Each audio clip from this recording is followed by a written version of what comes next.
Hey, welcome to Wine Talks with Paul Kalamkarian, available on Spotify, iTunes, and Google Play. And what a great opportunity for us today. We came downtown to Los Angeles because visiting from Oregon, Willamette Valley, is Guillaume. Yes. Did I say it right? Yes, No. exactly that. Guillaume Guillaume. Lage. Guillaume Lage. Guillaume Lage. From the Resonance Vineyards, which is, we all know, is part of the Louis Jadot, Maison Louis Jadot. And it's just been a great pleasure to chat. And we're going to talk about some things here about the winery, about his history, about the soil. And we're going to dig deep, so to speak. All right? Yes. So tell me, we've had a nice chat already, but you got into the wine business. Did you know this when you were a child? You wanted to be in the wine business the whole time? Or?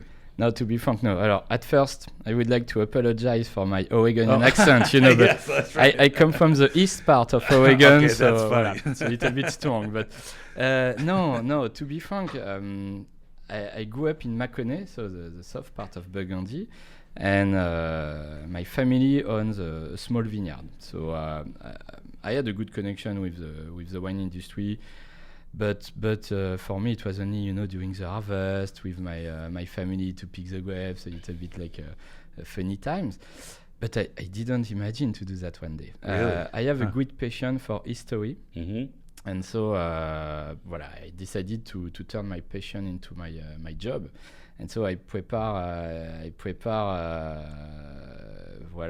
studies in not especially studies in law, in public law, because I imagine to have a career in the French army, like officer. And so I started to do that, and unfortunately, for a problem of age, I have to stop this project.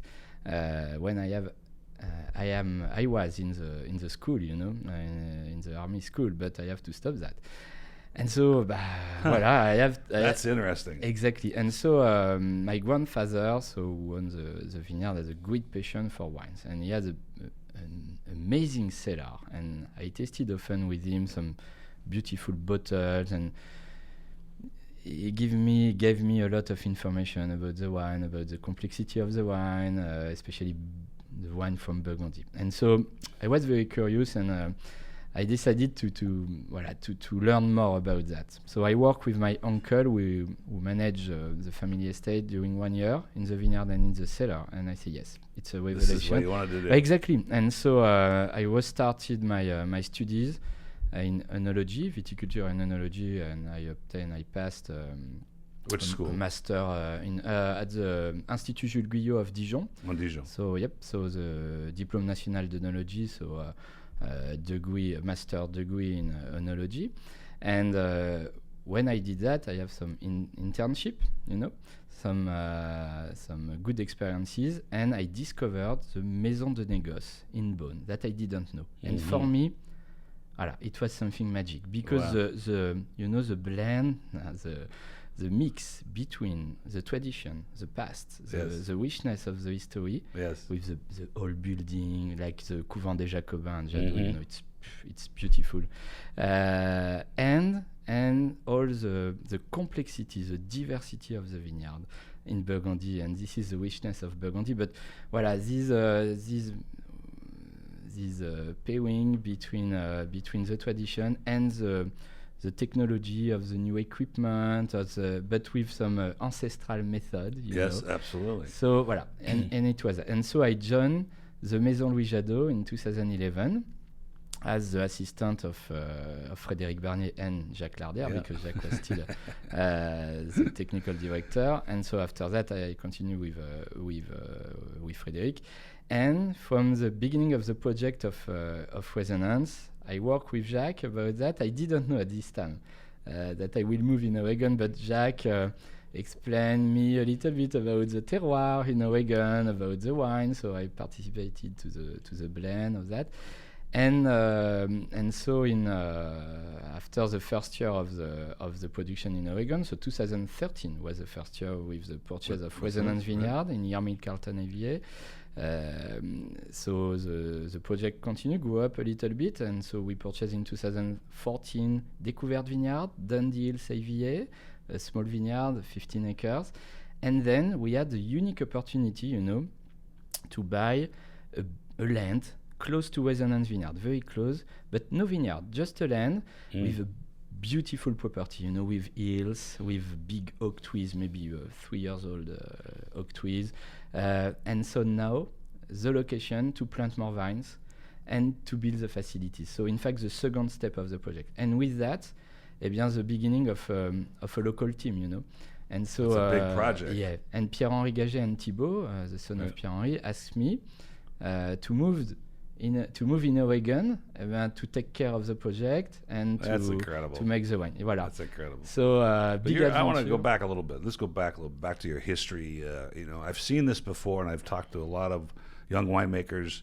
In fact, I did some interviews at Trebecchieri, the Italian show here in Southern California, and I think I interviewed 6 winemakers, all of them in family projects, but none of them started thinking that they were going to be in the wine business. One wanted to be a doctor, there were 2 lawyers, and you were a historian. So, but what a wealth of history in Burgundy alone. I mean, the soil is how many million years old, and the changes in the soil, and there seems to be a passion about Burgundy. Yes. Is the history. Exactly. So, this is the richness of the Burgundy. You know, it's such a fascinating location for me, and we love Burgundy. And then we talked a little bit about you. So you were closer to Beaujolais when you grew up. I grew up in Mâconnais, yes. So the southern side, but really the south of Mâconnais. So Pouilly-Fuissé. Yeah, Pouilly-Fuissé. But Pouilly-Fuissé, it's a touch the Beaujolais, and yes, for me it was we have not the sea.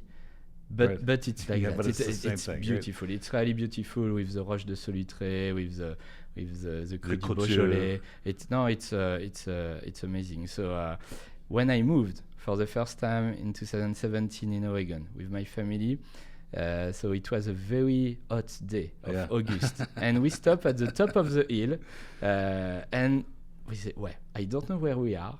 But it was, because it was a very warm day, it was like a fog, because it was warm.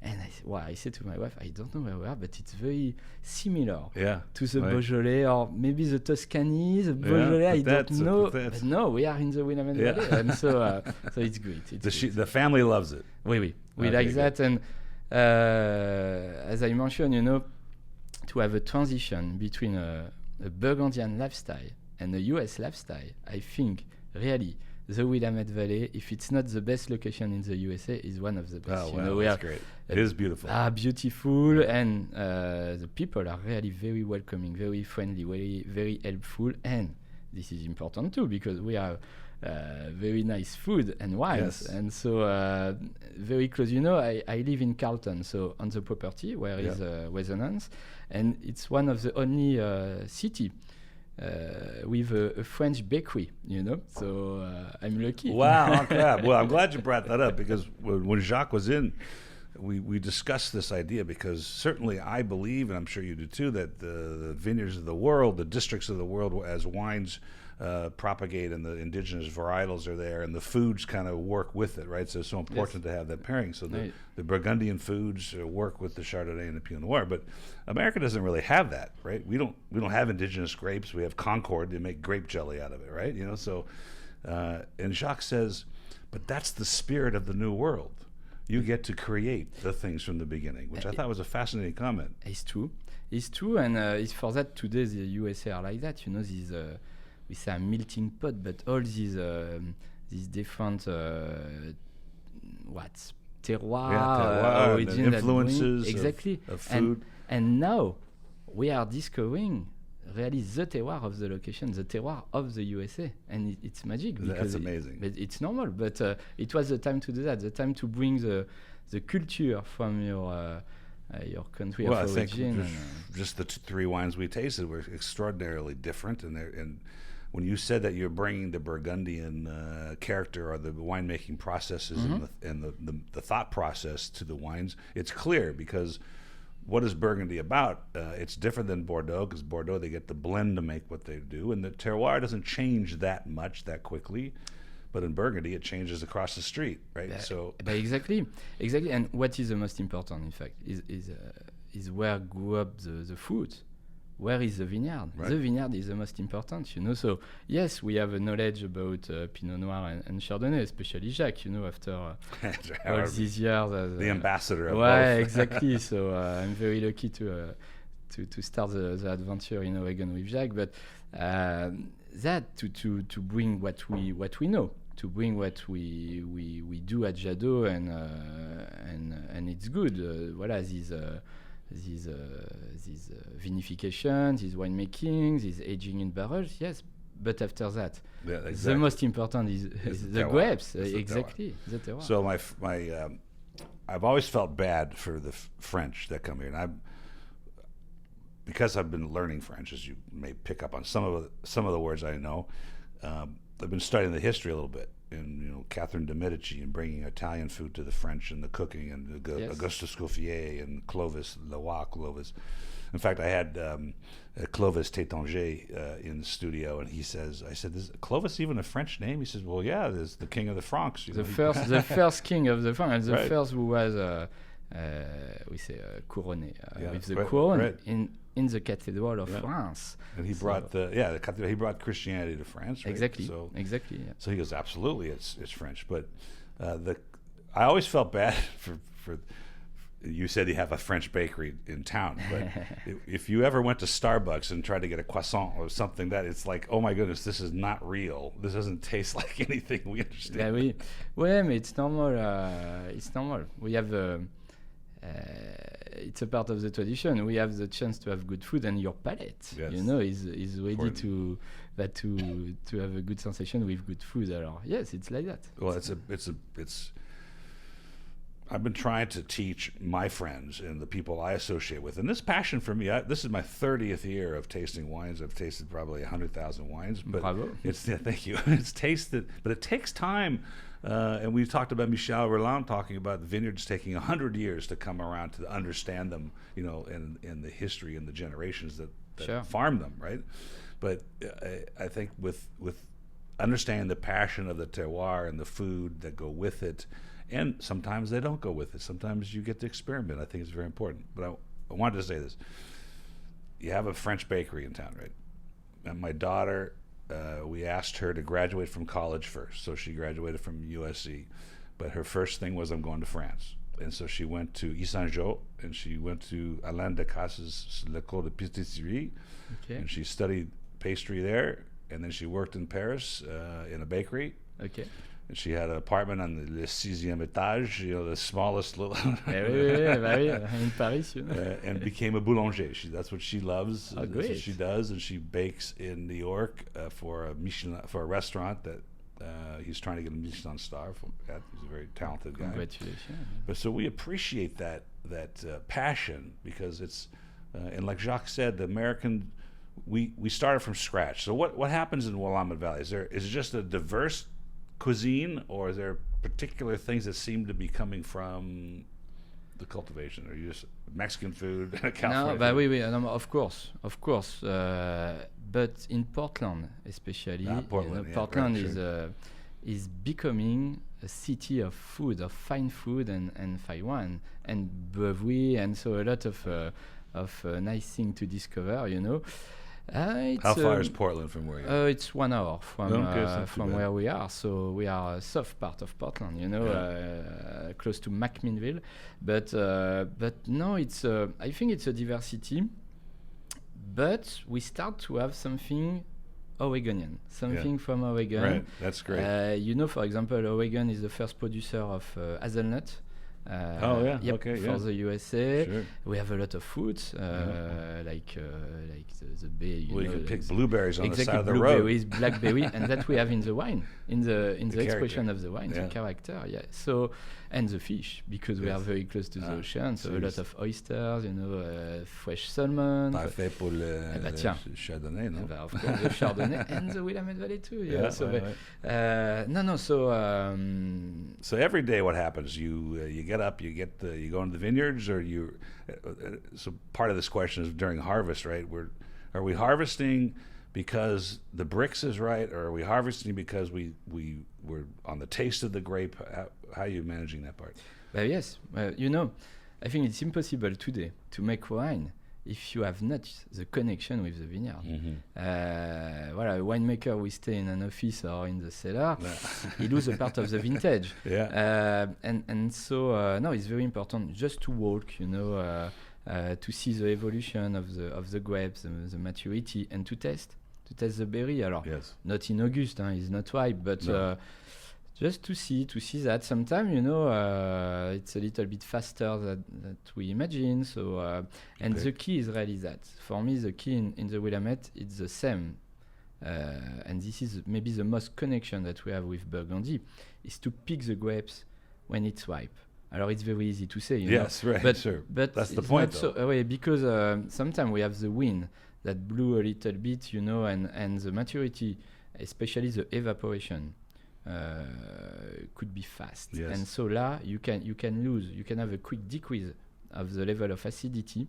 And if we lose that, all the freshness, all the dynamism, all the, like Jacques says, the future digestibility of the wine. C'est vrai, non? Eh ben ouais, mais after it's difficult to balance that. So all the wine are between 13 and 13.5 of alcohol.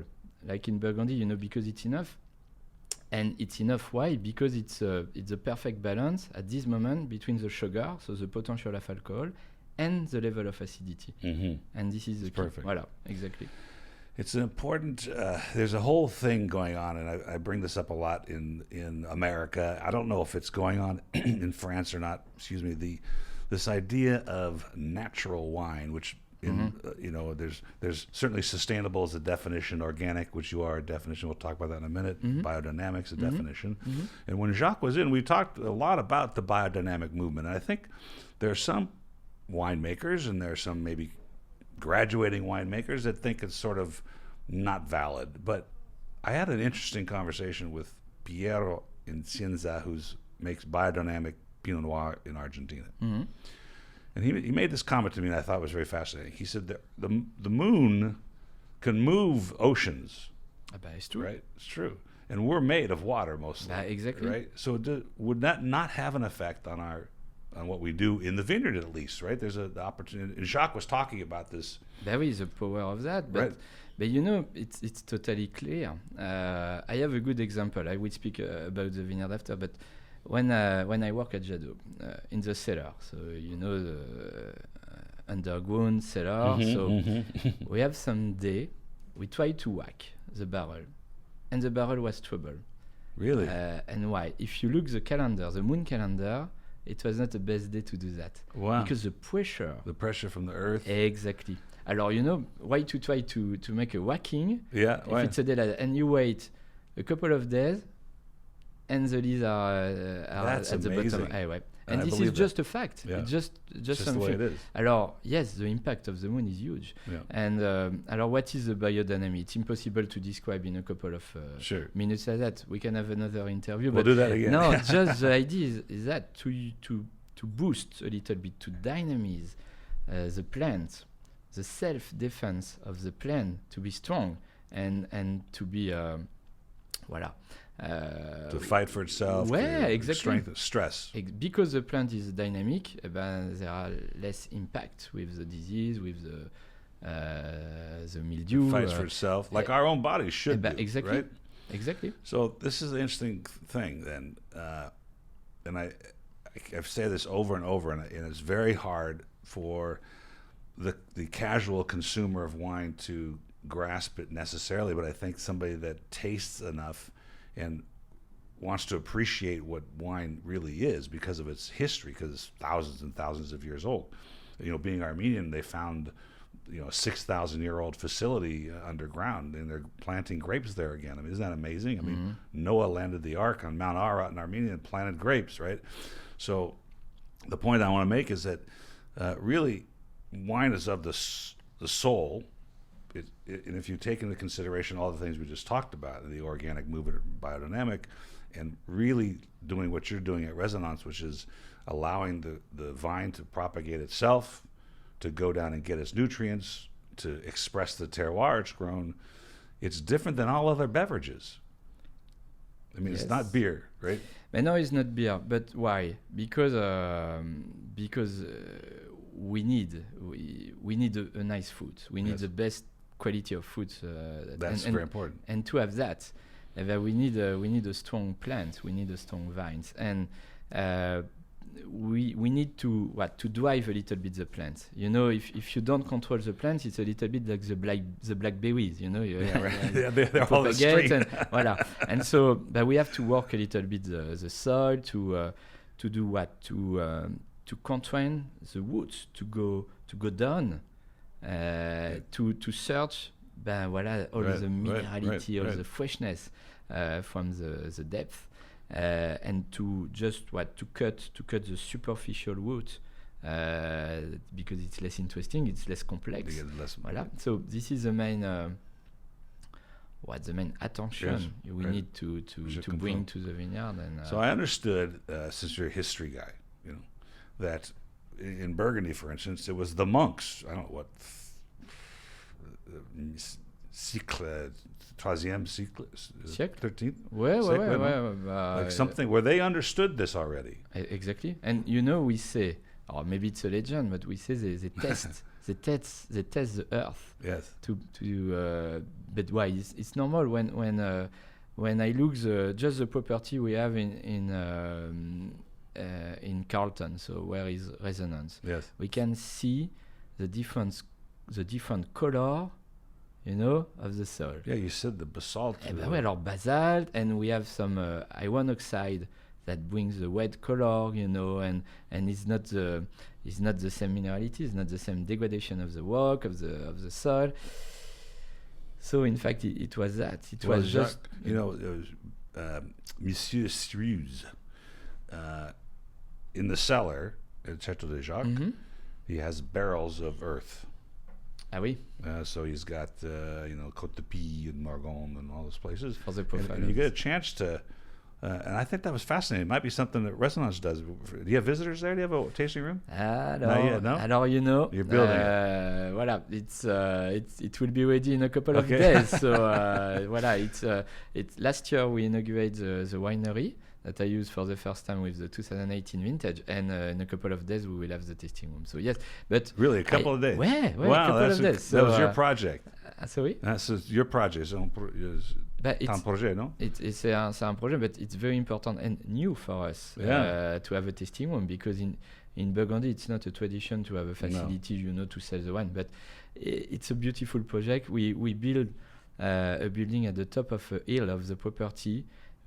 Keeping all the trees, all the big oak trees, so really the soul of Oregon. Yes. And 3 small buildings, like Northwest barn style, you know, with wood, with recycled wood from all barns in the Willamette Valley that we use for that. Beautiful. That's beautiful. With a big terrace with the view on the coast range. I think I'm going to come see you. But when you want, you will be very welcome, and we can share a glass of Pinot at the tasting room. But no, we have that a little bit on the property, because when we started to build the winery, we had a bad surprise. Yes. we have to dig, and we discover a big block of basalt. So very, very hard, and so very difficult to break. Exactly. So we lose a couple of days to break the rock. But now we have like a profile of the rock. Beautiful. Beautiful, and just on the same location, you know, are just a couple of meters. Feet. That's amazing. We have different color, we say vein, you know. So you're starting to get an idea of the topography and the terroir, exactly. Even though you're not underground yet, but it's changing a lot right in front of you.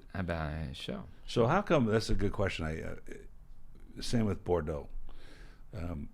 You don't go down, you don't get in your car and drive to a winery and open the tasting room and start tasting wine. But it's, you know, obviously in Napa, Sonoma, and California, it's very common. In fact, it's very important actually in these businesses.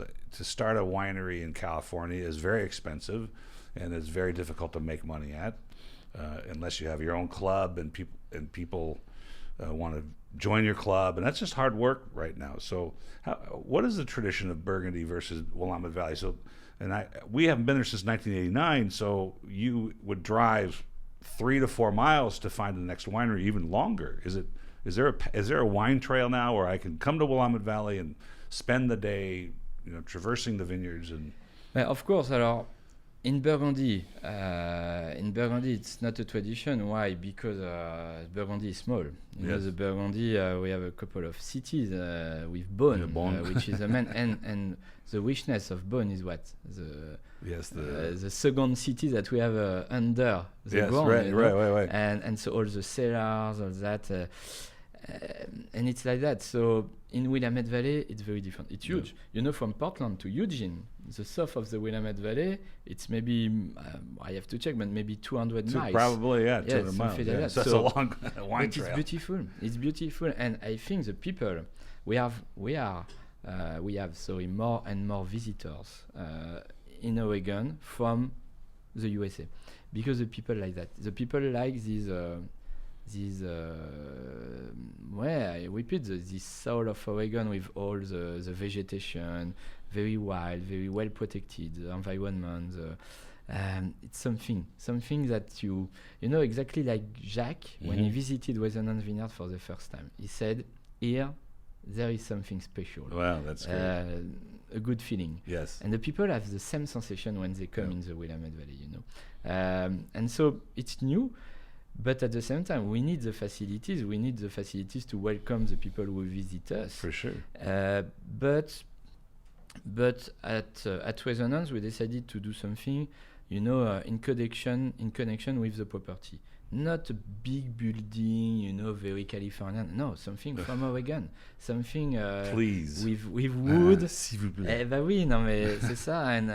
And two different facilities, two different locations on the same property, but the technical location, the winery, to make the wine and take care of the wine, and the tasting room, là, voilà, right. to have visitors, to show what we are doing, and of course to sell wine, because it's a part of the project too. So it sounds like almost a blend of the Burgundian tradition with a little bit of America, and you mentioned it. I mean, you go to Napa and you look at some of these facilities, and they're horrible, they're huge, and they're just presentations of how much money we have, and they're not about the wine, right? Yes, but you know, I am French, so the US market is very new for me, but I respect totally Napa Valley and Sonoma Valley, of course, because the wines are beautiful. Exactly.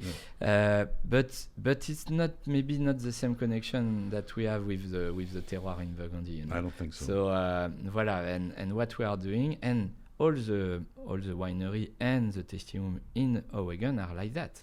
We have not huge building without respect of the environment. Big columns. No. We have not that. Yeah. By chance, and to be frank, alors of course the wine industry is going up, and we have some Californian winery that are developing a project in Oregon. We have some French winery that are doing that too, you know.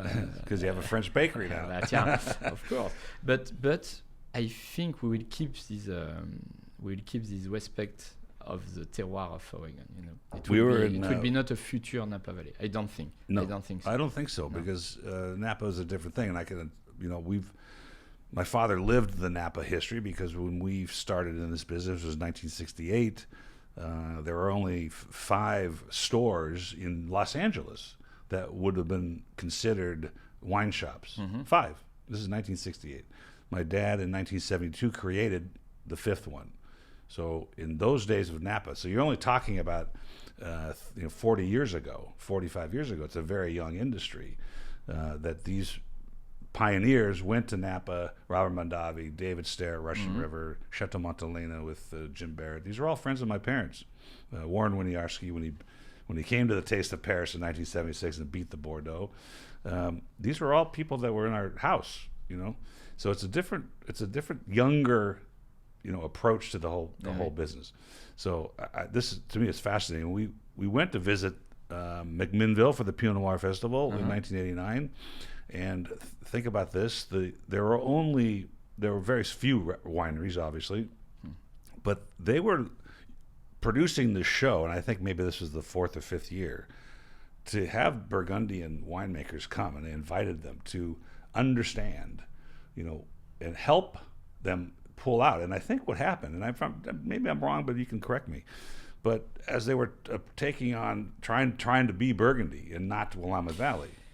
I'm not sure, I'm not sure. And yes, of course, because and it's true that the young generation travel a lot, especially in the wine industry. So discover a lot of countries and often have the connection with Burgundy when you are in the Willamette Valley. But today, for me, it's clear, the position, the relationship between Burgundy and Oregon, it's like sister, and not mother, daughter. Oh, really? Okay, that's interesting. Yes, because the terroir is different. Alors, so far, and at the same time so close, Yes. Different terroir, different weather, yes, but at the same time we have some connection, by the expression of the vintage, by you look the map, it's exactly the same latitude, so it's not so surprising to have some connection like that. I think that's, but that's because it's Louis Jadot and their history, and your training with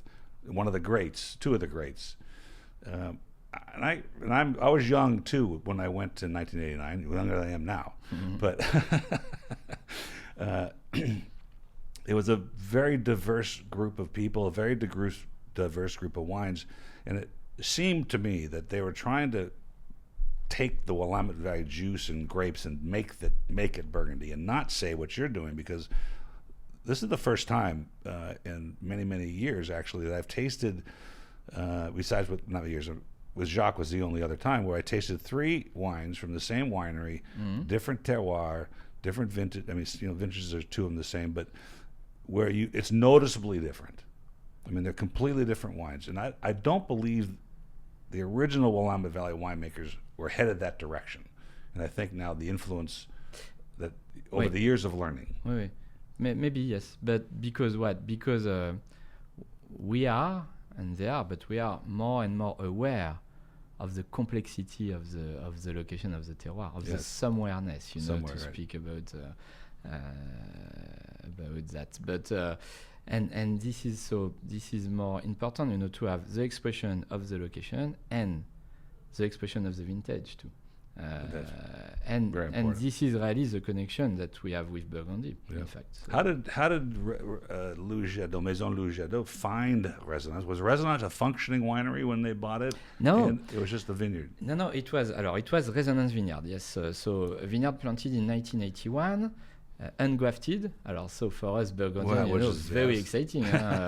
And so Jacques, a young retired man at the end of 2012, was available but to move in the Willamette Valley and to discover that. And we had this opportunity to discover the Resonance Vineyard. And as I repeat, but Jacques has a good feeling with that. Yes. And so Pierre-Henri said, okay, Banco, let's go. We will start the adventure with this vineyard. 20 acres. So perfect size to start the project, perfect quality of vineyard. Yep. Because ungrafted. Ungrafted, and the previous owner managed the vineyard with biodynamic cultivation, philosophy. Right. Yeah. But he was a grower. So in fact, he sold the fruit every year. Okay. He's never made. No. And so no facilities, except a small house, the heart of the vineyard. So that's beautiful. Alors Jacques has a big challenge, because he had nothing to make the first vintage in 2013. So we met a winemaker, and this winemaker offered to us the opportunity to rent a barn on his property, just to make the wine. Were there winemaking facilities in the barn? You just used the space? No, we tanks and everything. Or? We bought our tanks from Burgundy and our barrels from Jadot too. Yes. Wow. What a project. And it was the first step. That. And it was good, to do that, to confirm at first the quality of the vineyard. Jacques has a feeling, but it was necessary, to make a vintage, a second vintage, and do that. And after that, you say, okay, yes, we continue. We go up, and now the opportunity to plant more vines. So what we did in 17 and 18, with 60 acres planted, with 50 acres of Pinot and 10 acres of Chardonnay. So that will be in production soon. Voilà, so now it's a total of 90 acres planted. Jack reminds me of in the gold rush in California when they came east to find gold in the 1800s. They didn't have technology to figure out what was good, and it was a feeling. They felt, oh, I feel gold in the ground here. I think we should dig here. And here's Jacques. He comes to Oregon and he finds this vineyard. And I have a very close friend who owns a vineyard. It's called McKinley. I can't remember the second name, but he makes Pinot Noir there. He's a friend of mine. He lives down here, but McKinley. I can't remember the last name. I'm going to get you a bottle. It's gorgeous wine. We just had it the other night together, and he was up there trying to find something to invest in, and he found this property. So, well, it's been a fascinating conversation to have you here, and I hope your trip. What's your next step today? Just on the road? Next step, Los Angeles with my friend Rachel. So we have a couple of accounts and restaurants to visit, but to do exactly the same, to speak about Resonance, to test our wine, and to show what is our project in Oregon and the quality of the terroir. Are you headed east too? Are you going to New York or anything? Just staying on the West Coast? No, alors I just came from the East Coast because I participated with the Nantucket Wine Festival last weekend. Nantucket, wow. Yes. With a beautiful sun, a little bit different from California. That's amazing. Yes, I try to be on the market. I guess it's tourist season now, right? After it's just started. It's the beginning, yeah. Because Nantucket's like empty during the year exactly. until now. By May, April, end of April, beginning of May, this is the beginning of the season. So you have accounts on Nantucket. Yeah. There's a lot of great restaurants there. Great restaurant and a big wine festival every year. So the second year that I participated. So that's great. A good event, and now a couple of days in the South California market. So I started in San Diego, then Irvine and Los Angeles today. So it's very good. It's been a pleasure. No, it was a great pleasure. Thank you for your interest and the time that we share and your passion for history too. J'adore l'histoire de France. Merci. Thank you very much. The pleasure.